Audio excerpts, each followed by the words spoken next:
turn to the end of our debate and give the floor to Vice President Timmermans. Thank you very much, Madam President.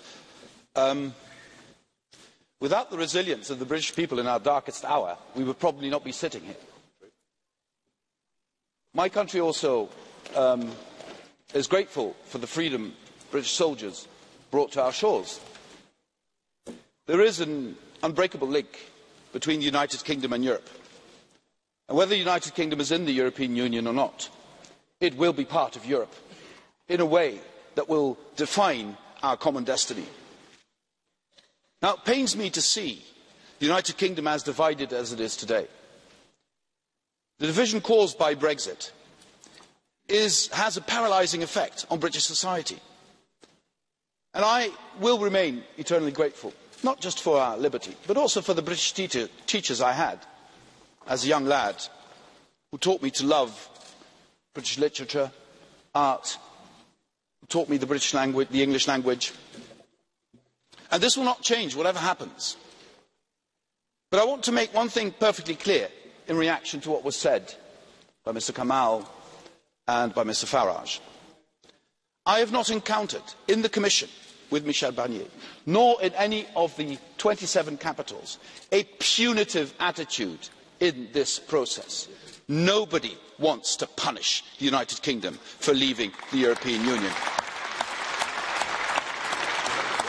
In the negotiations we've seen, there was an attitude in all capitals and in the European Commission wanting to do as little harm as possible in this process. But let's not create the illusion that this could be a process without harm. Brexit will do harm to the United Kingdom, to the European Union. It is our collective responsibility to limit that harm as much as possible. Now, what will happen in the next weeks, months and perhaps years is up for the British people to decide. That is, in the first place, the House of Commons, where this discussion will be held. And, we will have to play with the hand that will be dealt by Britain in this, whatever our thoughts are. I've never made a secret of the fact that, of course, I would prefer the United Kingdom to stay in the European Union, but that's not up to us. That's up to the British people to decide, to the British politicians to decide. But I also want to make one thing very clear about what Mr. Kamall said about the internal market, about other elements of the European Union. You can't honestly say, I'm going to leave the European Union, but I'm going to take with me everything I like, regardless of what that does to the European Union. I think we are under an obligation as European politicians, as member states, as institutions, to safeguard the essential elements of what it means to be part of the European Union, which includes the integrity of the four freedoms, which includes the integrity of the internal market. And that is non-negotiable. What also astonishes me is that Mr. Farage's pipe dream of independence would lead him to disregard completely the fundamental importance of the Good Friday Agreement for peace in Europe. It is absolutely clear to the European Commission that we have a collective responsibility as Europeans to make sure that peace remains on the island of Ireland. And for that peace,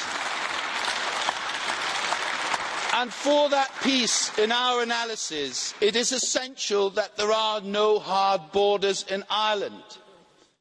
And therefore we need the backstop. That also is non-negotiable. And it's mind-boggling. It's encouraging on the one hand that we have this level of European solidarity, that no one in the 27 capitals will throw Ireland under the bus under any circumstances. But it's mind-boggling that so many people in Westminster would not see the essential value of the Good Friday Agreement and for their pipe dream would sacrifice stability and peace in Ireland.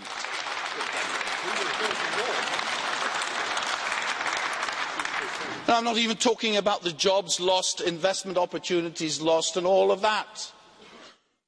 And it would have been honest in this campaign that led to the Brexit vote, the vote we respect, if they'd said, we want this so much that we don't care that you lose your job, that we don't care that investment will be lost, that we don't care that there will be havoc in the NHS, that we don't care that there will be havoc on the roads. We don't care, we just want this, regardless of the consequences. That would have been an honest Brexit campaign. Anyway, we will wait for the decisions in Westminster and the UK. We will continue in an honest way with our project to do as little harm as possible, regardless of the cards that we will be dealt. And Mr. Kamal quoted the Eagles.